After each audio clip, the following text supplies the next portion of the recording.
Everyone, welcome back to the channel simplified education. So आज के इस वीडियो में हम करने वाले हैं complete physical education in one video. So this video जो है ये बनाई गई है मेरे नोट्स के अकॉर्डिंगली। तो इसमें जो है सारे नोट्स आपको डिस्क्रिप्शन बॉक्स में आई विल प्रोवाइड यू। कुछ नोट्स है जो बहुत लॉन्ग फॉर्म में है, कुछ नोट्स है जो सिर्फ एक पेज में ही है। सो all the notes will be provided in the description box. तो let's get started. And yes, inorganic chemistry की बहुत जल्द वीडियो आएगी। एक्चुअली टाइम नहीं मिल पा रहा, so that is why I'm managing everything. But let's start today's session. Let's start with today's session. And if you are new to this channel, make sure आप इस channel को subscribe कर दो, video को like कर दो। शुरू करते हैं। ओके, सबसे पहले अगर हम सिलेबस देखें, ये सीबीएसई का सिलेबस है ना। तो इसमें सबसे पहला चैप्टर है that is your changing trends. ये 11th का है, सॉरी 12th का first chapter is management of sporting events, जिसमें आपके फिक्चर्स आते हैं। तो फिक्चर्स मैं आपको एक अलग से सेशन में करा दूंगी 15-20 मिनट के। इसमें उसको इंक्लूड करना आई थिंक बहुत टाइम लग जाएगा। सो हम स्टार्ट करते हैं फर्स्ट टॉपिक से, function of sports event management. इनकी सबकी डेफिनेशंस पढ़ते हैं। चलो, सबसे पहले अगर मैं बात करूं, यहाँ से शुरू करते हैं। कहाँ गया?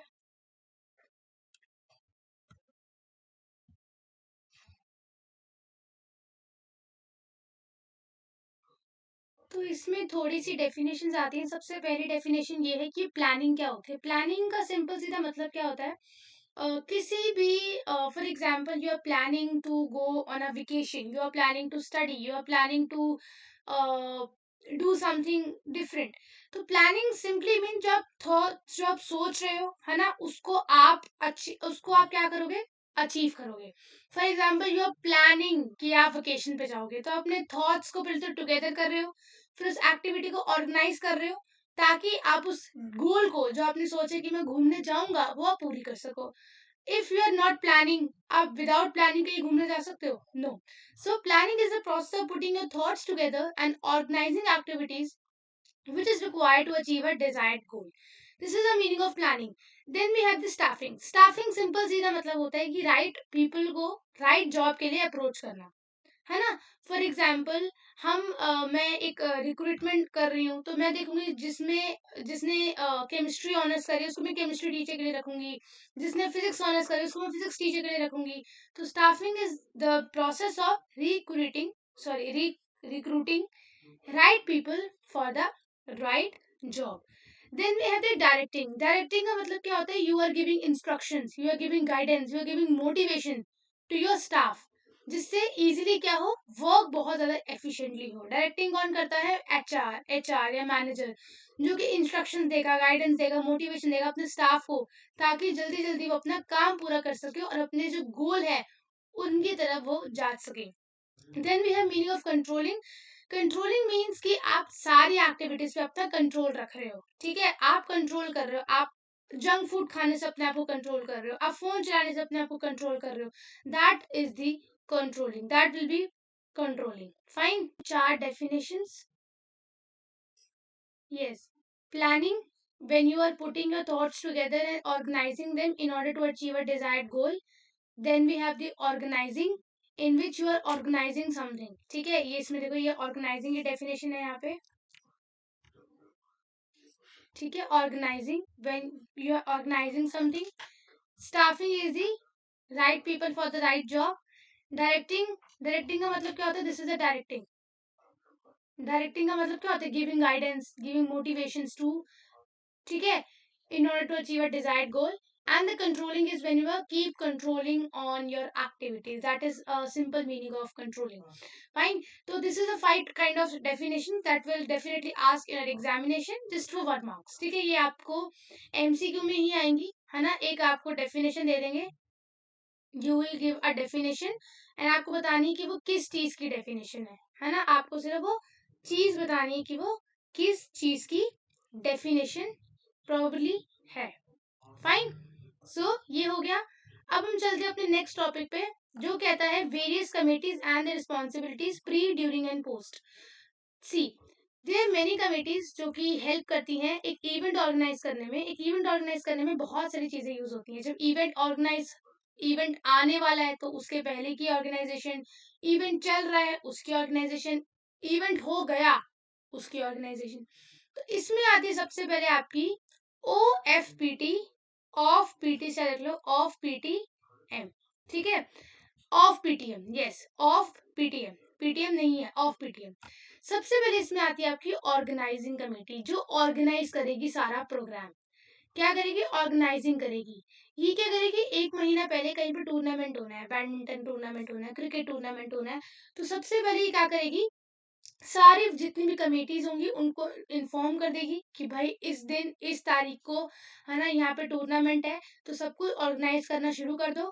काम देने लग जाएगी हर किसी को और शुरू हो जाएगी अपना काम करना। That will be the done by the organising committee, जो प्री में आता है।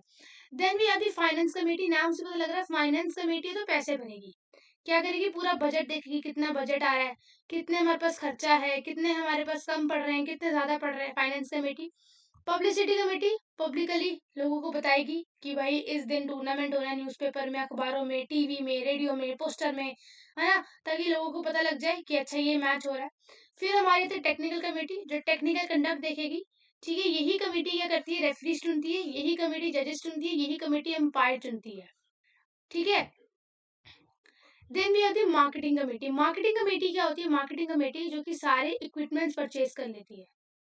बैडमिंटन है तो बैडमिंटन परचेज कर लिया, शटल कॉक परचेज कर ली, टेनिस है तो टेनिस परचेज कर ली, टेनिस बॉल परचेज कर, that will be done by the marketing committee. तो प्री में 5 कमेटीज आती हैं, ऑफ PTM में organising committee, finance committee, publicity committee, your what next, your technical committee and your marketing committee. Fine. Then during में, यानी कि जब tournament चल रहा है, टूर्नामेंट के दौरान कौन कौन सी कमेटीज आती हैं? इसमें आती सबसे पहले reception committee. Reception committee welcome करती है चीफ गेस्ट को, आओ आओ, वेलकम करती है, रिबन काटती है, ठीक है, opening and closing of ceremony देखती है।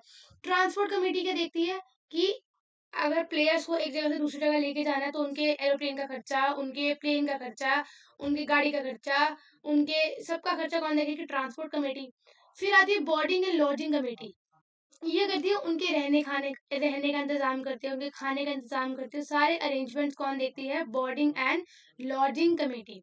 Then we have the medical committee. Medical committee नाम से पता लग रहा है कोई बीमार हो गया तो उसको मेडिसिन प्रोवाइड करेगी, that will the medical committee. Then you have the awards and ceremonial committee, जो क्या करेगी? अवार्ड्स देगी, है ना, अवार्ड्स देगी। Then we have the refreshment committee, ये रिफ्रेशमेंट प्रोवाइड करेगी, है ना, खाना पीना करेगी सबका। ठीक है, उसके बाद यू हैव दी उसके बाद यू हैव दी हाँ, इतना हो गया, इतना ही है इसमें, ड्यूरिंग में इतना ही है। Reception committee, transport committee, boarding and lodging committee, medical committee, awards and ceremonial committee and refreshment committee. ये 6 कमेटीज है जो आपकी ड्यूरिंग में हेल्प करती हैं। प्री में हमने देखी पहले 5, ये है हमारी 6 ड्यूरिंग की। फिर आती है पोस्ट आती है अपनी 2। एक होती है ट्रांसपोर्ट कमेटी, अब टूर्नामेंट हो गया तो वापस छोड़ के आओ प्लेयर्स को उनके घर तक। ठीक है, दूसरा क्या कि जो जो टूर्नामेंट हुआ उनमें कौन जीता कौन हारा, कितने मैचेस हुए, कितने को गोल्ड मिला, कितने को सिल्वर मिला, उनका सब एक तरीके का रिकॉर्ड रखना। क्या रखना? उनका रिकॉर्ड रखना। तो कमेटीज में ये बहुत इंपॉर्टेंट क्वेश्चन है, ये आया था लास्ट ईयर फिजिकल एजुकेशन के एग्जाम में। तो आपने सबसे पहले तो नाम याद कर लो, प्री के याद कर लो, of PTM, organising committee, finance committee, publicity committee, technical committee, marketing committee. ठीक है, ड्यूरिंग में भी याद रख लो। इसका कोई वो नहीं बन रहा, इसमें आ जाएगी आपकी reception committee, transport committee, boarding and lodging committee, medical committee, awards and ceremonial committee and refreshment committee. और आपके जो पोस्ट में होगी that will B 2 only PT, that transport committee and committee जो कि रिकॉर्ड मेंटेन करेगी, TC से याद रख लो, TC। ठीक है, तो ये भी हो गया, सेकेंड वाला भी हो गया, फर्स्ट वाला भी हो गया। फिक्चर्स हम एक अलग अलग सेशंस में कर लेंगे। ठीक है, तो फर्स्ट चैप्टर हमारा इंट्रामुरल एक्स्ट्रामुरल टूर्नामेंट्स, ये हम करेंगे जब हम फिक्चर्स ही करेंगे क्योंकि टूर्नामेंट उसी के अंदर है। ठीक है, नेक्स्ट हम चलते हैं children and women in sports. इसमें जो इंपॉर्टेंट टॉपिक्स हैं that is this, children and women in sports में you have the 5 common postural deformities. Posture मतलब उठने बैठने में डिफॉर्मिटीज हैं। ठीक है, इसमें आती है हमारी 5 तरीके की। सबसे पहले आती है स्पाइनल कर्वेचर। स्पाइनल क्या होती है? आपकी स्पाइन, बैकबोन। कर्वेचर मतलब उसमें कुछ कर्व्स आ गए हैं, उसमें कुछ डिफॉर्मिटीज आ गई हैं। तो उसमें 3 तरीके के होते हैं, लॉर्डोसिस, काइफोसिस, स्कोलियोसिस। लॉर्डोसिस याद रख लो। लॉर्डोसिस, लॉर्डोसिस क्या होती है कि जब आप बहुत ज्यादा भार उठा लेते हो ना अपने कंधों पे, है ना, तो आपकी स्पाइन जो है वो इंक्रीज हो जाती है इन द लंबर रीजन। देखो एल से याद रखो लॉर्डोसिस, एल से याद रखो increased inverts in the lumbar reason, increased inverts in the lumbar reason. Cause क्या है? Imbalance diet, improper environment, improper development, obesity, disease, everything. ठीक कैसे होगी? आपकी कमर जो है वो ऐसे हो गई है ना, ऐसे पीछे की तरफ हो गई है, तो फॉरवर्ड बेंडिंग करो, ऑल्टरनेट टो टचिंग करो, स्लो वॉकिंग करो, जिससे आपकी जो कमर है वो वापस से ठीक हो जाए। Paschimottanasana and situps regularly. ठीक है, then we have the kyphosis. Lordosis में देखना ऐसे increased invert in the lumbar region. Kyphosis में क से देखो कुब निकल जाना, कुब निकल जाने में क्या होता है, एकदम से आगे शिफ्ट हो जाते हो, है ना। तो आपको क्या हो जाता है, आपका जो पोस्टीरियर कर्व है वो क्या हो जाता है, इंक्रीज हो जाता है बैकवर्ड डायरेक्शन में, या फिर फॉर्मल कर्व में डिक्रीज हो जाता है। इसको हम राउंड अप बैक कहते हैं, इसको हम कहते हैं काइफोसिस, इसको हम कुब निकलना कहते हैं। ठीक है, जो कि ओल्ड एजेस में देखी जाती है। ये क्या होती है, मालन्यूट्रिशन की वजह से, इलनेस की वजह से, deficiency of pure air, insufficient exercise. ठीक कैसे होगी? आप धनुरासन करो, आप अपने हेड को बैकवर्ड स्टैंडिंग पोजीशन में रखो, आप रिवर्स सिटअप्स करो, भुजंगासन करो एंड उष्ट्रासन करो। ये 5 हमारा हो गया इसके corrective methods. Then we have the scoliosis. Scoliosis में होती है आपकी स्पाइन की शेप ऐसे हो जाती है एस शेप। कैसे शेप हो जाती है? S shape. तो इसमें क्या होता है, these are sideway curves and may be called sclerotic curve, जिसमें क्या होता है ट्विस्टिंग और रेटिंग और सिंपल और single curve to the left, तो क्या हो जाती है आपकी जो स्पाइन है that will became an S shape, वो एस शेप की हो जाती है और ये बहुत ज्यादा दर्द देती है। इसको ठीक, ये होती है इसके कॉजेस। कॉजेस देखो 3-4 सबके याद रख लो। Weakening in one side, under develop muscles, rickets, बहुत हैवी लोड कैरी करना, या फिर बचपन में बहुत जल्दी खड़ा करवाना जबरदस्ती बच्चों को, तो उनकी वजह से भी ये बीमारियां होती हैं। अब इसको हम ठीक कैसे करेंगे? आप बेंडिंग एक्सरसाइज करो, आप हॉरिजॉन्टल बार को पकड़ के अपनी बॉडी को उस पर हैंग करो, ठीक है, आप स्विमिंग करो। इन सब चीजों से आप इन 3 स्पाइनल कर्वेचर्स यानी कि स्कोलियोसिस, लाइडोसिस, काइफोसिस को आप ठीक कर सकते हो। एंड डेफिनेटली आप मेडिसिन तो ले सकते हो। Then we have the flat foot. See, हमारा जो पैर है that is not a flat, उसमें थोड़ा सा कर्व है, ऐसा होता है हमारा पैर, है ना। लेकिन जब पैर में कोई कर्व ना हो, पैर एकदम ऐसे सीधा हो, एकदम चपटा, उसको हम बोलते हैं फ्लैट फुट। क्या बोलते हैं? Flat foot. इसमें आंख नहीं होती, जो पैर है वो बिल्कुल प्लेन होता है, एकदम सीधा। ऐसे बंदों को चलने में, कूदने में, भागने में, खड़े होने में बहुत ज्यादा दिक्कत आती है। इसके कॉजेज क्या है? जेनेटिक कॉजेज हैं, week muscles, overweight, improper footwear, carrying heavy wait, या फिर फोर्स करना चाइल्ड को जल्दी खड़े होने के लिए। ठीक है, करेक्ट कैसे करोगे? आप उस बंदे को टोस पे जंप करवाओ, उसको स्किपिंग करवाओ, है ना, उसको बोलो कि हील्स पे चले, वज्रासन, यूवी एक्सरसाइज से आप उनको ठीक करवा सकते हो। Then you have the knock knee. Knock knee क्या होता है? आप जब चलते हो ना, आपकी नीज अलग अलग होती है ना, लेकिन जब चलते समय आपकी नीज ऐसे नॉक नॉक करने लग जाए, दूसरे को क्या करने लग जाए? नॉक नॉक करने लग जाए, ऐसे टक टक टक टक टक टक। तो इसमें क्या होता है, जो आप चलते हो ना नॉर्मल स्टैंडिंग पोजीशन में भी, आपकी जो नीज है आपस में ओवरलैप करती है या एक दूसरे को नॉक नॉक करती है। इस डिफॉर्मिटी में क्या होता है, इंसान को डिफिकल्टी होती है चलने में। और ये होता किस लिए? Deficiency of calcium and phosphorus in bones, vitamin D की डेफिशिएंसी, रिकेट्स है, ओबेसिटी है, ठीक है, carrying heavy weight at a early age, तो ये सब हो सकता है। इसको करेक्ट कैसे करोगे? हॉर्स राइडिंग करो, पद्मासन, गोमुखासन, ठीक है, use of walking calliper, fine supplements doctor से के एडवाइस से आप ले सकते हो। Then you have the bowlegs. अब बोलेक्स है ना ऑपोजिट है नॉकनी के। नॉकनी में क्या आपकी नीज नॉक डाउन कर रही है, बहुत ज्यादा गैप ही नहीं है, लेकिन बोलेक्स में क्या होता है, वाइडर गैप है, जितना होना चाहिए उससे ज्यादा गैप है। तो बोलेक्स में क्या होता है, आपकी जो नीज है उसमें गैप बहुत ज्यादा होता है। इसके भी कॉजेज सिमिलर ही हैं, deficiency of calcium, phosphorus, weakness of bone and muscles, long time cross leg setting, obesity, है ना। ये हो गया। इसको करेक्ट कैसे करोगे? मसाज कर लो, एक्सरसाइज कर लो, योगा कर लो, गरुड़ासन कर लो, अर्ध मध्य सेंधासन कर लो। Then we have the round shoulder. इसमें क्या होता है, आपके राउंड जो शोल्डर्स है वो ऐसे आगे तरफ झुक के रहते हैं। ठीक है, ऐसी डिफॉर्मिटी जिसमें आपके शोल्डर्स के हैं आगे की तरफ झुक के रह रहे हैं ऐसे करके। ठीक है, इसके कॉजेस क्या है? हेरिडिटी, और आप ज्यादातर बैठे रहो बैठे रहो बैठे रहो, तो ये हो सकता है। इसमें भी योगिक आसन करो, भुजंगासन, चक्रासन, शोल्डर रोटेशन करो, ऐसे ऐसे करके चेयर्स पे बैठो, है ना, और हॉरिजॉन्टल बार पे होल्ड करो अपने आप को। तो 5 डिफॉर्मिटीज हमने पढ़ी, जिसमें आती है सबसे पहले हमारी पोस्चुरल डिफॉर्मिटीज, जिसमें आती है नॉक नी, ठीक है, जिसमें नीज नॉक नॉक करती है। फ्लैट फुट, जिसमें फुट में कोई आर्क नहीं है, बिल्कुल फ्लैट है। राउंड शोल्डर, जिसमें शोल्डर आगे की तरफ प्रोजेक्टेड है। लॉर्डोसिस, काइफोसिस, स्coliosis, बोलेक्स और उनके करेक्टिव मेजर्स। ठीक है, तो ये आपने देख लिया, इसको एक बार अच्छे से आप रीड कर लेना।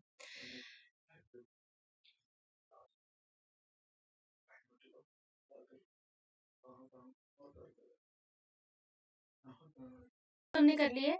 अब हम चलते हैं विमेन्स के बारे में पढ़ना। Women participation in sports, physiological, psychological and social benefits.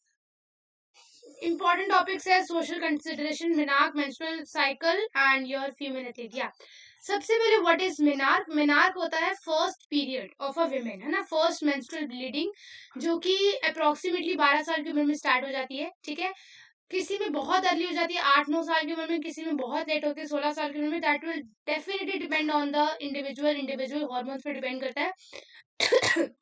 Maynard की डेफिनेशन याद कर लो, this is the first bleeding, जो कि किसमें होगी? विमेन्स में होगी। Then of the menstrual dysfunction. Menstrual dysfunction एक ऐसा कंडीशन है जब विमेन की जो मेंस्ट्रुअल साइकिल है वो थोड़ी एबनॉर्मल हो जाती है। एबनॉर्मल मतलब कि नॉर्मल नहीं है, एबनॉर्मल हो गई है। Fine, that is the menstrual dysfunction. Menstrual cycle regular नहीं आ रही है, इरेगुलरिटी आ रही है उसमें। Then this is very important, female athletic triad. इसमें आती है 3 चीजें। सबसे पहले आती है ऑस्टियोपोरोसिस, फिर आती है एमिनोरिया, फिर आती है ईटिंग डिसऑर्डर। सबसे पहले इसको हम ट्राइड क्यों बोलते हैं? क्योंकि ट्राइड में क्या है, ये 3 कुछ ऐसे सीरियस डिसऑर्डर्स है विमेन्स की कंडीशंस पे, जो कि बहुत इम्पैक्ट करते हैं उस विमेन को कि वो स्पोर्ट्स में कितना अच्छा खेलेगी, कितना अच्छा नहीं खेलेगी। सबसे पहले आता है हमारा ऑस्टियोपोरोसिस। ऑस्टियोपोरोसिस का मतलब होता है जब हमारे बोन्स में कैल्शियम की कमी हो जाए। किसकी कमी हो जाए? बोन्स में कैल्शियम की कमी हो जाए। इससे क्या होगा? हमारी बोन्स में बहुत जल्दी फ्रैक्चर होने के चांसेस होंगे। पुअर न्यूट्रिशन की वजह से ये होता है। अगर हम चाहते हैं कंडीशन ना हो तो हम कैल्शियम ले और विटामिन डी ले। क्या ले हम? इनसफिशिएंट अमाउंट ऑफ कैल्शियम की वजह से होता है, तो हमको 100 mg कैल्शियम अपनी डाइट में रोज लेना चाहिए। साथ में विटामिन डी भी लेना चाहिए ताकि ऑस्टियोपोरोसिस की बीमारी हमें ना हो। ऑस्टियोपोरोसिस का मतलब क्या होता है? Reduction in bone mass. Bone में जो मास होता है वो खोखला हो गया है, that is osteoporosis. Then you have the amenorrhoea. Amenorrhoea ये होता है कि 6 महीने तक या 7 मंथ्स तक मेंस्ट्रुअल साइकिल हो ही नहीं रही है। ठीक है, इसको पीसीओडी एंड बहुत नाम से बुलाते हैं। एमेनोरिया का मतलब होता है कि एब्सेंस ऑफ मेंस्ट्रुएशन, पीरियड्स नहीं हो रहे, एब्सेंस ऑफ मेंस्ट्रुएशन। अब एमेनोरिया जो है ना, 2 तरीके की होती है। सबसे पहले होती है प्राइमरी एमेनोरिया, फिर होती है सेकेंडरी एमेनोरिया। प्राइमरी एमेनोरिया मतलब कि स्टार्ट ही नहीं हुए, दैट इज डिलेड मेनार्क। जिस टाइम पे फर्स्ट पीरियड होने चाहिए थे उस टाइम पे नहीं हुए। सेकेंडरी एमेनोरिया होता है कि अपने टाइम पर ही स्टार्ट हुए थे, लेकिन कुछ टाइम बाद, कुछ सालों बाद वो इरेगुलर हो गए, that is a secondary amenorrhoea. ठीक है, फैक्टर्स कौन कौन से होते हैं इसमें? हार्मोनल चेंज हो गया, बहुत ज्यादा एक्सरसाइज कर रही है अगर विमेन, लेस कैलोरीज कंज्यूम कर रही है। Then you have the eating disorder. Eating disorder में क्या होता है कि विमेन एथलीट अपने आप को मोटा समझती है, अपने आप को ये समझती है कि वो बहुत ज्यादा वेट गेन कर चुके हैं और वो अब नहीं खेल सकती है अच्छे से। तो इसमें आते ईटिंग डिसऑर्डर में विमेन क्या करती है? अपनी डाइट को कम कर देती है। उसको लगता है कि मैं सबसे ज्यादा मोटी हूँ, मैं फैट हूँ, मैं, मेरी सेल्फ स्टीम के लिए बहुत ज्यादा खराब चीज है। तो वो 2 तरीके की डाइटिंग शुरू कर देती है। पहले होती है एनॉक्सिया नर्वोसा। एनॉक्सिया नर्वोसा होती है जिसमें कि जो फीमेल है वो क्या करती है? बहुत सारा खा लेती है। ठीक है, और अपने आप को मिरर में क्या देखती है? बहुत मोटा देखती है। क्या देखती है? सॉरी, एनॉक्सिया नर्वोसा में क्या होता है? विमेन जब अपने आप को मोटा देखती है शीशे के अंदर, तो वो खाना पीना ही छोड़ देती है। एनॉक्सिया नर्वोसा में डाइटिंग तो छोड़ो, खाना पीना ही छोड़ दिया। लेकिन बुलिमिया नर्वोसा दूसरी तरीके की डाइट होती है जिसमें कि विमेन बहुत सारा खा लेती है, लेकिन फिर डर जाती है कि काश इससे मेरा वजन ना बढ़ जाए, तो उल्टी कर देती है, वॉमिट कर देती है उस फूड को। खा लेना, उसके बाद वॉमिट कर देना, that is a bulimia nervosa. खाना ही ना, that is anorexia nervosa. Fine, so this is the 2 kind of things. सो हमने ये भी देख लिया, special consideration, menarche, menstrual dysfunction and female athlete triad, osteoporosis, amenorrhea and eating disorders. Then you have the yoga. Yoga is the, ये chapter आप खुद कर सकते हैं क्योंकि इसमें आपको सिर्फ आसन याद करने हैं, है ना। आप ओबेसिटी के 2 आसन याद कर लो, ठीक है, आप डायबिटीज के 2 आसन याद कर लो। और सुनो, याद करने का मतलब नहीं है कि प्रोसीजर स्टेप बाय स्टेप याद करो। 1-2 आसन को खुद परफॉर्म करके देखो, उसके बाद प्रोसीजर अपने आप ही लिख सकते हो आप, है ना। कि अब जैसे ताड़ासन है, अब मैं उसको याद थोड़ी ना करूंगी, मुझे पता है कि स्टैंड स्ट्रेट, उसको अपने हाथ को ऐसे ऊपर लेके जाओ, है ना, तो वो आप इंग्लिश में लिख सकते हो। Then you have the physical education, जिसमें हमारे आते हैं स्पोर्ट्स। ये पहले वैसे हाँ ये देख लेते हैं, physical education for special needs. हाँ, physical education sports for special need, जिसमें 3 चीजें आती हैं, special Olympic Bharat, Paralympic, Deaflympic. 3 चीजें आती है। सबसे पहले आती है स्पेशल ओलंपिक भारत। जो जो पॉइंट्स में हाईलाइट करा रही हूँ उसको अच्छे से कर लो। सबसे पहले started by United states river, इसने शुरू किया जो कि कौन थे, sister of John F Kennedy, जो फॉर्मर प्रेसिडेंट रह चुके हैं, कहाँ के, यूएसए के।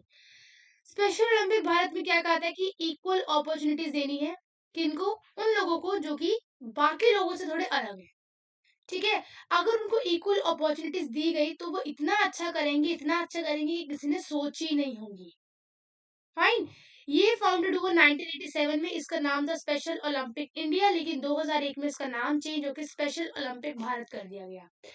इनका मतलब यही था कि जो लोग बेचारे बहुत बड़ी बीमारी से जूझ रहे हैं, चाहे वो मेंटल इलनेस हो, फिजिकल इलनेस हो, इंटेलेक्चुअल इलनेस हो, ऐसे बच्चे जो मेंटली डिसेबल है, मेंटली डिस्टर्ब हैं, उनको इक्वल अपॉर्चुनिटीज दे, उनको भी वही अपॉर्चुनिटीज दे, कोचेस दे, सब कुछ दे, ताकि वो भी इंडिया का नाम रोशन कर सके, देश का नाम रोशन कर सके, ठीक है। तो इसका मिशन क्या था, इसका मिशन यही था कि स्पोर्ट्स ट्रेनिंग दी जाए और कंपटीशन ऑर्गेनाइज किया जाए उन बच्चों के लिए using intellectual activities, intellectual disability जिनको है उनके लिए। इसका विजन था कि दिव्यांग लोगों को नॉर्मल बनाना है, उतना ही यूजफुल और उतना ही प्रोडक्टिव बनाना है जितना हमारे नॉर्मल सिटीजन होते हैं कंट्री के।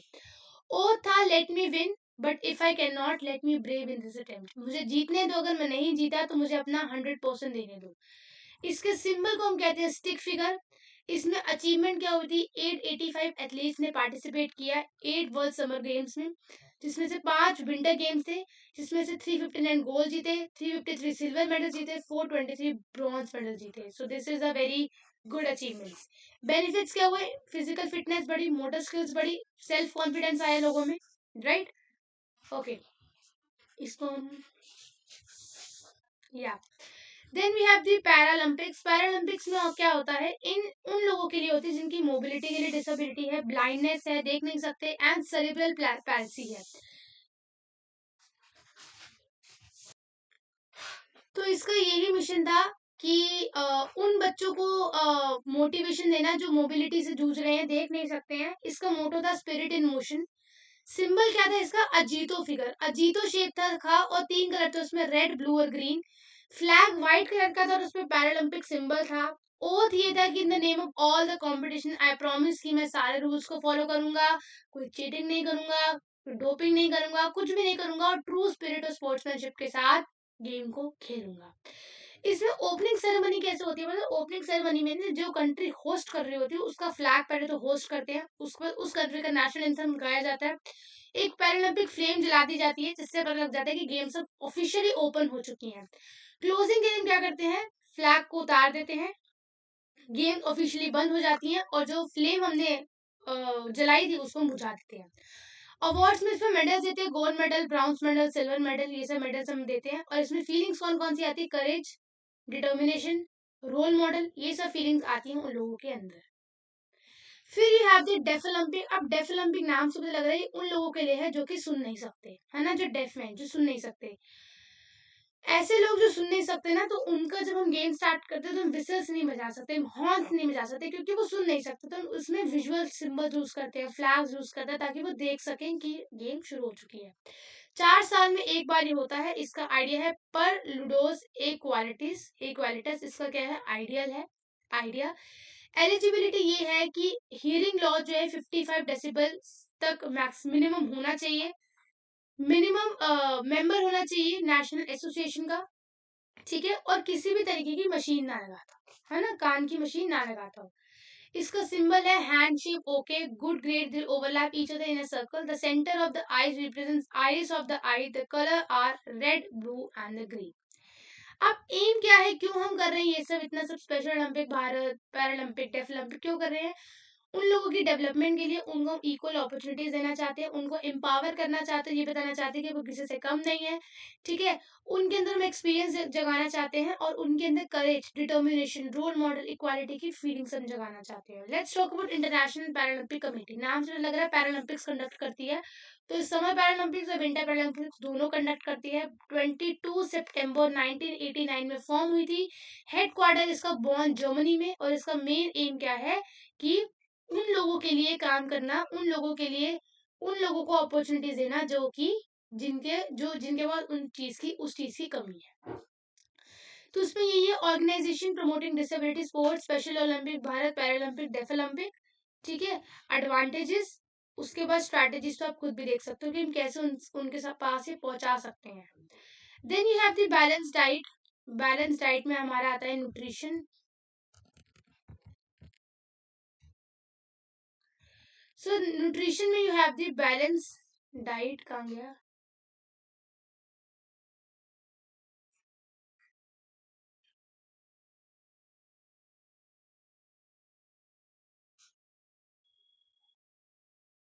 या this is your sports and nutrition, जिसमें हमारा आता है सबसे पहले बैलेंस डाइट। बैलेंस डाइट क्या होती है? Equal amount of carbohydrate, protein, fat, सब कुछ इक्वल अमाउंट पे होना चाहिए अपनी डाइट के अंदर, इसको हम बैलेंस डाइट बोलते हैं। बैलेंस डाइट की डेफिनेशन यही होती है, सब कुछ इक्वल प्रोपोर्शन में होना चाहिए। कंपोनेंट्स क्या होता है? Protein, carbohydrate, fat, vitamin, mineral. Nutrition क्या होता है? जिस खाने से हमको न्यूट्रिशन मिलता है, हमारी बॉडी हेल्थी रहती है, उसको हम न्यूट्रिशन बोलते हैं। न्यूट्रिएंट्स होते हैं दो तरीके के, macro nutrient and micro nutrient. Macro nutrient जो लार्ज अमाउंट में प्रेजेंट होते हैं, sodium, potassium, calcium, magnesium. Micro से कम में प्रेजेंट होते हैं, cobalt, iodine, iron, chromium, copper. Macro nutrient होते हैं जो हमारे लार्ज डाइट को क्या करते हैं?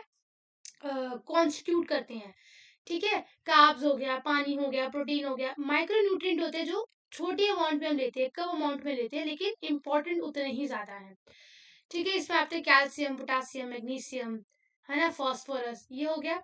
Then you have the carb. सबसे पहले हमारा आता है कार्बोहाइड्रेट। कार्बोहाइड्रेट क्या होता है? जो हाइड्रोजन, कार्बन, ऑक्सीजन से बना है। दो तरीके का होता है, simple carbs, complex carbs. Simple carbs होता है जो सॉल्युबल होता है पानी में, स्वीट होता है, sucrose, maltose, lactose. Complex carb होता है जो इनसॉल्युबल होता है, स्वीट नहीं होता, जैसे कि स्टार्च, ग्लाइकोजन, सेलुलेज। प्रोटीन हमारा होता है, अभी तो पढ़ा ही होगा आप सबने उसमें बायोमोलिक्यूल्स में, कि प्रोटीन हमारा होता है जिसमें कि हाइड्रोजन, ऑक्सीजन, नाइट्रोजन, सल्फर सब कुछ होता है। प्रोटीन्स किस में हेल्प करता है? हमारे स्किन में, मसल्स में, नेल्स में, हेयर्स में, टिश्यूज में। ज्यादा खा लो तो हो सकता है किडनी स्टोन, कम खा लो that will leads to kwashiorkor and marasmus, है ना। Then you have the fats, जो कि बहुत ज्यादा इंपॉर्टेंट है अपनी बॉडी को वार्म रखने के लिए, है ना, लेकिन over eating of fats can also leads to heart diseases, cholesterol diseases, ठीक है। Then you have the water, H2O होता है, बहुत ज्यादा मात्रा में इसको हम लेते हैं, ये हमारी बॉडी का टेम्परेचर रेगुलेट करता है, एक्सक्रीशन में हेल्प करता है, this is everything. Then you have the vitamins and minerals. Minerals में दो तरीके के होते हैं, macro minerals and micro minerals. Macro minerals same which you take in a large amount, that is the macro minerals. जैसे कि आपका calcium हो गया जो कि टीथ में पाया जाता है, पोटेशियम हो गया नमक में पाया जाता है, सोडियम सॉरी पोटेशियम जो कि आपकी पीनट्स, सोडियम आपके नमक में पाया जाता है, ठीक है। मैग्नीशियम हो गया, फॉस्फोरस हो गया, और माइक्रो मिनरल्स में क्या हो गया? आपका आयोडीन हो गया, आयरन हो गया, क्रोमियम, कॉपर, कोबाल्ट। फिर हमारा आता है वाइटामिन। वाइटामिन दो तरीके के होते हैं, fat soluble, water soluble. Fat soluble जो फैट में सॉल्युबल है, वाटर में इनसॉल्युबल। एग्जांपल कीड़ा, विटामिन के, vitamin E, vitamin D, vitamin A, ठीक है। And your that is your water soluble, that will B जो कि पानी में सॉल्युबल है लेकिन उसमें फैट में इनसॉल्युबल है, that will be the water soluble vitamin, जिसमें आता है vitamin B and your vitamin C. Then you have the nutritive and non nutritive. Nutritive जिससे हमें क्या मिल रही है? एनर्जी मिल रही है ना। नॉन न्यूट्रिटिव जिसमें हमें कोई एनर्जी नहीं मिल रही, कोई एनर्जी नहीं मिल रही, जैसे फाइबर हो गया, रफेज हो गया, फ्लेवर कंपाउंड्स हो गए, आर्टिफिशियल स्वीटनर्स हो गए, ठीक है। या इतना ही है वैसे तो, देखिए एक बार, देखो स्पोर्ट्स से बैलेंस न्यूट्रिशन पता लग गया, मैक्रो एंड माइक्रो न्यूट्रिएंट कौन सा हो गया, न्यूट्रिटिव नॉन न्यूट्रिटिव कौन सा हो गया, ठीक है। उसके बाद फूड मिथ्स कुछ होते हैं, और डाइट की इंपॉर्टेंस क्या होती है स्पोर्ट्स में, तो आपको पता ही होगा, है ना। और या दैट्स इट, इतना ही है। अब चलते हैं आगे, test and measurement in sports. इसमें आता है आपके साई खेलो इंडिया में 5 से 8 साल के बच्चों के आते हैं 3 test, body composition, tapping plate and flamingo test. इसको मैं देखो ऐसे समझा देती हूँ। बॉडी मास कॉम्पोजिशन होता है जब आप बॉडी का वेट और उसकी हाइट का क्या कर रहे हो, एक फॉर्मूले से निकाल रहे हो बॉडी मास इंडेक्स। इसको हम बोलते हैं वेट अपॉन हाइट स्क्वायर। इसका फॉर्मूला क्या होता है, वेट अपॉन हाइट स्क्वायर। इसमें आप बच्चे की वेट नापते हो, है ना, उसका हाइट नापते हो, उसके बाद इस फॉर्मूले में वेट अपॉन हाइट स्क्वायर में डालते हो, ठीक है। उसके बाद आप देख लेते हो कि जो उसका बॉडी मास इंडेक्स है उस हिसाब से वो बच्चा ओबीस है, अंडर वेट है, ओवर वेट है, क्या है, या नॉर्मल वेट है। Then you have the play tapping test. ये होता है कोऑर्डिनेशन और स्पीड देखने के लिए। यहाँ पे एक देखो, ये एक हाथ होता है, ये बीच में रखा जाता है और बच्चे को, छोटे बच्चे को ऐसे ऐसे ऐसे ऐसे ऐसे ऐसे ऐसे ऐसे करके ना फटाफट से दोनों प्लेट के बीच में टैप टैप टैप टैप करना होता है। ये 5 से 8 साल के बच्चों के बीच में होता है, उनकी स्पीड देखी जाती है ना। 60 सेंटीमीटर का गैप होता है, 2 येलो डिस्क होती है, बीच में एक स्क्वायर होता है। जिस आर्म को यूज नहीं कर रहे वो बीच में होगा, बाकी दूसरे उससे होगा। इसको बस एक बार रीड कर लेना, बाकी कुछ भी नहीं है। फ्लेमिंगो बैलेंस टेस्ट में एक टांग को आप ऊपर अपने हाथ से पकड़ के उसको आप ऐसे करके बैलेंस करते हो। ये बैलेंसिंग के लिए होता है। जितनी बार आप गिरोगे उतनी बार घड़ी बंद होगी, उतनी बार आपका लिखा जाएगा कितनी बार गिरे हो, है ना। और अगर आप 30 सेकंड में 15 से ज्यादा बार गिर गए तो आप खेल से बाहर हो, ठीक है। उसके बाद आता है हमारा यानी कि हमारे एज की, यानी कि जो हमारे एज के उसका होता है। तो उसमें सबसे पहले आता है 50 मीटर डैश, यानी कि 50 मीटर रन। इसमें रनिंग, हम क्या रनिंग में क्या देखेंगे, स्पीड देखेंगे। फिर 600 मीटर वॉक और रन। 600 मीटर वॉक और रन में हम देखते हैं कि या तो भाग लो या चल लो। जब तक भाग सकते हो भाग लो, वरना चल लो। इसमें हम क्या देखेंगे, एंड्योरेंस देखेंगे। सिट एंड रीच में हम क्या करते हैं, सिट एंड रीच में, ठीक है, sit and reach sit and box होता है। पार्शियल कलअप्स, कलअप्स में ऐसे ऐसे करके जो पार्शियल कलअप्स होता है। पुशअप्स बॉयज के लिए, मॉडिफाइड पुशअप्स गर्ल्स के लिए। स्टैंडिंग ब्रॉन्ज जंप, खड़े खड़े जंप लगाना, standing bronze jump. And agility 400 metre shuttle run. तो इसके बस आप अच्छे से एक बार नाम याद कर लो और ये देख लो कि इसमें मेजर क्या करते हैं, बाकी कुछ भी नहीं है, ठीक है। Sit and reach, partial curl up, pushup, modified pushup. उसके बाद आते हैं senior citizen test. Senior citizen मतलब जो कि बुजुर्गों के लिए होते हैं, उसको हम रिकली एंड जोन्स कहते हैं। सबसे पहले चेयर स्टैंड टेस्ट, यानी कि एक चेयर पे बिठा दिया जाएगा और उसको बोलेंगे ऐसे करके उठो बैठो, उठो बैठो। सीनियर सिटीजन है ना, थक जाएगा बेचारा टाइम पे आते आते। ये उसकी लोअर्स बॉडी स्ट्रेंथ पर्पस के लिए मेजर करी जाती है। फिर आर्म करलप में ना 5 पाउंड वेट दिया जाता है वेमेन को, 8 पाउंड दिया जाता है मेन को, और उनको ऐसे ऐसे करके आर्म कर्ल टेस्ट करना होता है, ऐसे ऐसे करके, ठीक है। फिर आता है chair sit and reach test. जो हमारा सिट एंड रीच है उनका चेयर सिट एंड रीच है ना। फिर आता है बैक स्ट्रेच। इसमें क्या होता है ना, एक हाथ इधर एक ऐसे करके ना फ्लेक्सिबिलिटी मेजर करते हैं, है ना। अब आप तो कर लोगे, लेकिन सीनियर सिटीजन के लिए थोड़ा सा मुश्किल हो जाता है ये। फिर होता है 8 foot up and go test, यानी कि भाग, थोड़ा सा चलना, है ना। इसमें हम स्पीड, एजिलिटी, ये सब फुर्तीला कितना इंसान है वो हम देखते हैं, ठीक है। फिर आता है 6 मिनट वॉक। 6 मिनट वॉक में क्या होता है, 6 मिनट देते हैं क्या करने के लिए, वॉक करने के लिए। क्या करने के लिए, वॉक करने के लिए। क्या करने के लिए, वॉक करने के लिए। तो इसमें हमारा आता है fitness, sign India, flamingo balance, plate tapping test, है ना। ये हमारा हो गया 9 से 18 साल की एज का, और ये हमारा हो गया रिकली एंड जोन्स। ये क्या हो गया हमारा, रिकली एंड जोन्स, ठीक है। उसके बाद आता है हमारा physiology and injury in sports. ये है शॉर्ट नोट से, इसको हम शॉर्ट नोट से पढ़ेंगे। Physiology and injury in sports में सबसे पहले हम देखते हैं स्ट्रेंथ क्या होता है। स्ट्रेंथ होता है जो कि डिपेंड करता है किस पे, size of the muscle, body weight, muscle composition, intensity of nerve impulse. Speed depend करता है mobility of the nervous system, muscle composition, explosive strength और फ्लेक्सिबिलिटी। एंड्योरेंस डिपेंड करता है muscle composition, lactic acid tolerance, aerobic capacity and movement economy. और flexibility depend करता है age and gender, muscle strength, joint structure. इसको ना बहुत ज्यादा शॉर्ट में मैंने लिख दिया है, इसको बस एक बार रीड कर लेना, ये इसमें क्या ही समझा, उसको तो याद करना है। एक्सरसाइज का मसल सिस्टम में क्या इफेक्ट आएगा, जैसे जैसे आप एक्सरसाइज करोगे मसल की शेप चेंज होगी, साइज चेंज होगा, फटीग धीरे से आएगा, फूड स्टोरेज बढ़ेगी, एक्स्ट्रा फैट कंट्रोल होगा और मोर कैपिलरीज की फॉर्मेशन होगी। कार्डियो रेस्पिरेटरी पे क्या इफेक्ट आएगा, increase in size of the heart, stroke volume बढ़ेगा, कार्डियक आउटपुट बढ़ेगा, टाइडल एयर कैपेसिटी बढ़ेगी और ब्लड प्रेशर घटेगा। फिर हमारा आता है sports injury, bone injury and your joint injury. देखो सॉफ्ट टिश्यू इंजरी में सबसे पहले हमारा आता है कॉन्ट्रिब्यूशन। कॉन्ट्रिब्यूशन का मतलब क्या होता है कि मसल्स की ब्लड वेसल्स टूट गई और ब्लीडिंग हो जा रही है। क्या हो जा रही है, ब्लीडिंग हो जा रही है, ठीक है। मसल टूटना, ब्लड वेसल्स की को बोलेंगे कॉन्ट्रिब्यूशन। लेकिन अगर ब्लीडिंग हो रही है तो उसको बोलेंगे ब्रूसेस। क्या बोलेंगे, ब्रूसेस। क्या बोलेंगे, ब्रूसेस। अब्रेशन में क्या होता है, आप किसी हार्ड सरफेस पे गिर गए, दैट इज अब्रेशन, अब्रेशन। लैसिरेशन क्या होता है, डीप कट लग जाना, फॉर एग्जांपल चाकू से बहुत गहरा कट लग गया, दैट इज लैसिरेशन। इंसिजन होता है, वो नहीं होता जो लोग नस काट लेते हैं उसमें ऐसे ऐसे निशान बनते, that is incision. Strain, strain में T R, it is a tendon injury, ऐसे याद कर लो, स्ट्रेन में T R is a tendon injury, sprain में T R is a ligament injury. Strain T R tendon injury, sprain में T नहीं आ रहा तो लिगामेंट इंजरी। बोन इंजरी में हमारा होता है फ्रैक्चर, सिंपल फ्रैक्चर में क्या होता है, फ्रैक्चर हो गया कोई घाव नहीं है, without any wound. Compound fracture में क्या हुआ कि फ्रैक्चर भी हुआ, स्किन भी डैमेज हुई, मसल भी डैमेज। कॉम्प्लिकेटेड फ्रैक्चर में क्या हुआ कि इंटरनल ऑर्गन्स भी डैमेज हो गए। ग्रीन स्टिक फ्रैक्चर जो बच्चों में देखा जाता है, ठीक है। कॉम्बिनेटेड फ्रैक्चर में क्या होता है, हड्डी के 3 टुकड़े हो गए, 3 से 4 टुकड़े हो गए। इम्पार्टेड फ्रैक्चर क्या होता है, हड्डी का एक टुकड़ा दूसरे हड्डी में जाके घुस गया, that is impacted fracture. Simple fracture, compound fracture, complicated fracture, green stick fracture, comminuted fracture, impacted fracture. Joints की इंजरी में हमारा होता है डिसलोकेशन ऑफ लोअर जॉ, यानी कि कुछ ऐसा हुआ कि डिसलोकेट हो गई, शोल्डर जॉइंट का डिसलोकेशन, हिप जॉइंट का एंड योर रिस्ट जॉइंट का। देखो यही है इसमें। इफेक्ट ऑफ एक्स हमने पढ़ा, speeds, endurance, effect of exercise in muscular system, cardiorespiratory system, और soft tissue injury, strain, sprain, incision, bone injury, joint injury, dislocation. ठीक है, ये इससे पढ़ना। बायोमैकेनिक्स इन स्पोर्ट में सबसे पहले आता है Newton laws of motion. Newton law के 3 लॉ कहते हैं। लॉ इन इनर्शिया के कहता है, a body at rest will remain at rest, a body in motion will remain in motion until and unless an external force is applied on it. जो सो रहा है वो सोता रहेगा, जो उठा है वो उठा रहेगा, जब तक एक्सटर्नल फोर्स उस पर अप्लाई नहीं होगी। Law of acceleration, F is equal to M A, and law of action reaction, every action has an equal and opposite reaction, है ना। आप जो करोगे उसका भुगतान आपको भुगतना पड़ेगा।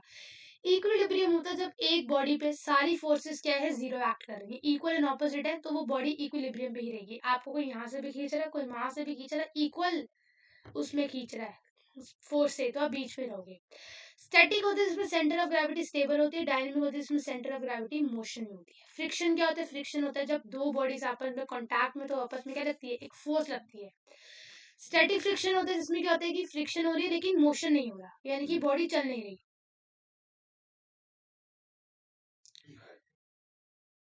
तो स्टैटिक फ्रिक्शन हो गया जिसमें क्या हुआ, फोर्स लग रही है लेकिन मोशन शुरू नहीं हुआ, यानी कि एल्मीरा और ग्राउंड दोनों में फोर्स तो लग रही है लेकिन एल्मीरा तो अपनी जगह पर ही है। डायनेमिक में क्या होगा कि मोशन हो रहा है, यानी कि फॉर एग्जांपल आप अलमीरा को स्लाइड कर रहे हो या फिर कुछ भी कर रहे हो, तो मोशन भी हो रहा है, फ्रिक्शन भी, that is a dynamic friction.